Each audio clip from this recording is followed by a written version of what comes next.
हरियाणा विधानसभा में deputy speaker Ranbir Gangwa ने भूपेंद्र हुड्डा से सवाल किया है।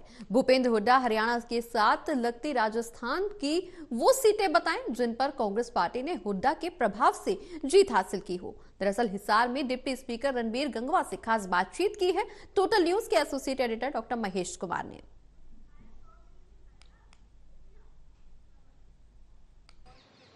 हरियाणा विधानसभा में डेप्यूटी स्पीकर रणबीर गंगवा इस वक्त हमारे साथ बने हुए हैं। रणबीर गंगवा जी, पूर्व मुख्यमंत्री भूपेंद्र सिंह हुड्डा बेरोजगारी और जहरीली शराब के मुद्दे समेत कुल 24 मुद्दों पर सरकार को घेरने की पूरी तैयारी कर चुके हैं।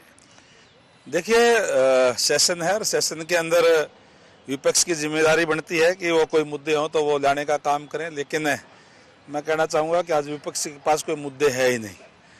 सरकार ट्रांसपेरेंसी से कार्य कर रही है, कोई गलत कार्य करता है तो उसके खिलाफ एक्शन लेने का काम जो है हमारी सरकार कर रही है। इसलिए आज विपक्ष के पास कोई ऐसा मुद्दा है ही नहीं जो उठाने का काम करें।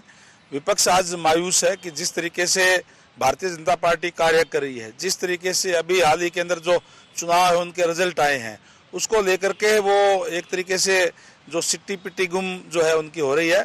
और वो तो जो ये सपने देख रहे थे कि हमारी सरकार आएगी, अब वो उन्होंने मुझे लगता है कि सपने देखने भी बंद कर दिए हैं। भूपेंद्र सिंह हुड्डा ये भी कह रहे हैं कि राजस्थान का जो भी चुनाव परिणाम सामने आया हो, लेकिन जो हरियाणा के बॉर्डर के साथ लगते इलाके थे, जो सीटें थी 32 से 34 सीटों पर कांग्रेस पार्टी को जीत दिलाने का काम भूपेंद्र सिंह हुड्डा ने किया है, तो ऐसे में हरियाणा में भी उसी तरह के परिणाम दोहराए जाएंगे। देखिए, कांग्रेस की सरकार राजस्थान के अंदर थी और 7 लगती कौन सी सीट की वो बात कर रहे हैं मुझे पता नहीं। हमारे तो 7 लगती भादरा की सीट थी, वो जो हमारे भारतीय जनता पार्टी ने जीतने का काम किया है। और कांग्रेस पार्टी केवल जमानत जब्त नहीं, केवल और केवल मैं देख रहा था कि 3400 वोट आए हैं, केवल और केवल। निर्दलीयों के भी फालतू उनसे ज्यादा वोट जो है निर्दलीय कैंडिडेट्स के हैं। तो इस तरीके के हालात है। वो कौन से की वो बात कर रहे हैं, कौन सी उन्होंने जितवा दी, मुझे तो कोई समझ में आ नहीं रही। विकसित भारत संकल्प यात्रा हरियाणा प्रदेश के अलग अलग इलाकों तक पहुंच रही है, ग्रामीण क्षेत्रों तक पहुंच रही है। तो एंटी इनकमेंसी का जो जिक्र भूपेंद्र सिंह हुड्डा कर रहे थे, ये विकसित भारत संकल्प यात्रा वो एंटी इनकमेंसी खत्म कर सकती है। मैंने पहले ही कहा था कि anti incumbency Bharatiya Janata party के प्रति नहीं है। एंटी इनकम्बेंसी जो है भारतीय जनता पार्टी ने लगातार लोगों के अंदर कार्य किए हैं। एंटी इनकम्बेंसी इनकी आपस के अंदर है, एक दूसरा गुट उनके खिलाफ है। हमारे प्रति किसी की एंटी इनकम्बेंसी नहीं है। हमने जो कार्य किए हैं, आदरणीय नरेंद्र भाई मोदी जी ने पिछले 9.5 साल के अंदर जो कार्य किए हैं, वो आदरणीय मनोहर लाल जी ने जो कार्य किए हैं, वो लेकर के हम जनता के बीच में जा रहे हैं, जनता को बताने का काम कर रहे हैं। और उनकी कोई भी समस्या होती है तो उसको मौके पर निपटाने का भी काम कर रहे हैं। कितने काम धरातल पे हुए हैं अगर ये देखना हो तो मैं अभी माइयड गांव में जा रहा हूँ, जन संवाद भी है। और हमारी जो भारत संकल्प विकसित भारत संकल्प यात्रा जो निकलने जा रही है, मैं आप लोगों के बीच में खड़े होकर के लोग बताएंगे कि हाँ हमारे ये काम हुए हैं। हमने धरातल तक जो गरीब व्यक्ति है उसका इलाज मुफ्त में करवाने का काम किया है।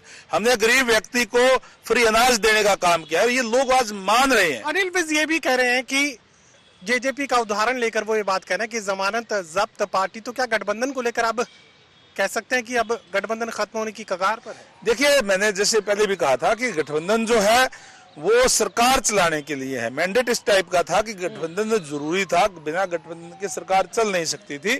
और आगे क्या होगा वो तय करना जो है हमारे जो शीर्ष नेतृत्व का कार्य है कि वो आगे क्या फैसला लेंगे। कैबिनेट में फेरबदल की सुगबुगाहट भी देखने को मिल रही है, तो कैसे में क्या ये मानकर चला जाए कि हरियाणा कैबिनेट में हाल फिलहाल कोई परिवर्तन हो सकता है?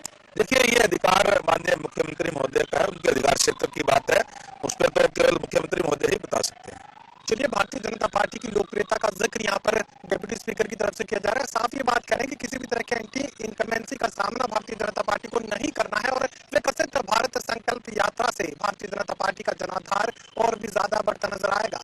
सुर्खी कमल के साथ doctor Mahesh Kumar, total news Hisar.